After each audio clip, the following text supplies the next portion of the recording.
shirkan jaraa'id oo ay maanta qabteen maamulka degmada iyo saraakiisha ciidamada daraawiirta Jubbaland ee gobolka Gedo isla markaana ay ka soo qayb galeen qaybaha kala duwan ee bulshada reer Baradxaabo ayaa lagu qabtay howlka nabadda waxaana ujeedka kulankan uu ahaa in maamulka uu la wadaago bulshada reer Baradxaabo halka uu marayo arrimaha xadka oo muran badan uu ka taagnaa lahaanshaha xadud beeneedka ay ka dhisanayso Kenya inta u dhaxaysa Baradxaabo iyo Mandera kadib shirar iyo baaritaano ay wada sameeyeen mas'uuliyiinta labada degmo Mandera iyo Baradxaabo iyo saraakiisha ciidamada oo ay welinayaan rag qobuuraha oo ku takhasusay arrimaha xuduudaha ayaa ugu dambeyn waxaa caddaatay Kenya inaysan lahayn dhulka ay sheeganayso haddaba waxaa arrimahaasi si wadajir uga wada hadlay Generaal Jamaal Xasan Sare iyo Engineer George sidoo kale gudoomiyaha degmada Baradxaabo Maxamuud Xeyd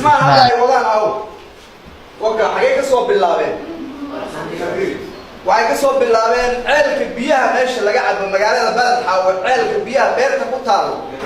oo ninka iskala muxuu ahaa wiis ya Xasan Abdi Ali beertiisa ka soo bilaabeen Xasan Abdi Ali beertiisa ka soo bilaabeen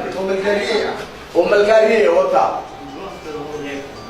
meeshu soo maray waa arkaysaa وكا عليه حكيم مرة مرة بلد حاول أحمر وكا بلد حاول أحمر وحالنا يمركز اسمه صحنه وحاول حريقا هذا وضان هي كان انت وضع حيسان تسحمه اللعب يجن أفر بقرة كينيا بقول أي لا ذا يكون حيسانه واشيكنا ورينا وشيكنا حطنا واشيكنا وقعد علينا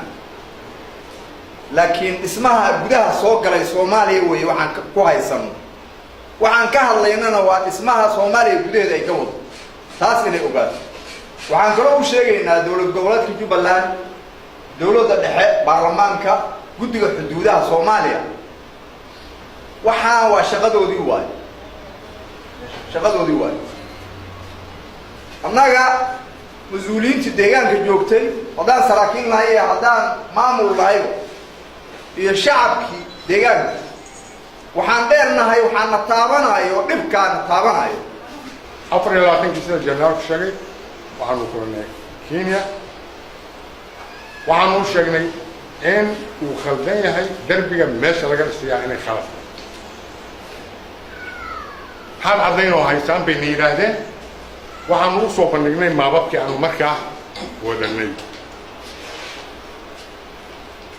ولا كده إنكم حاد محفوظة ما يسمعون الوعد هوشان كوكبة كانوا راعيين ما بكي هدايا اللي يجوزي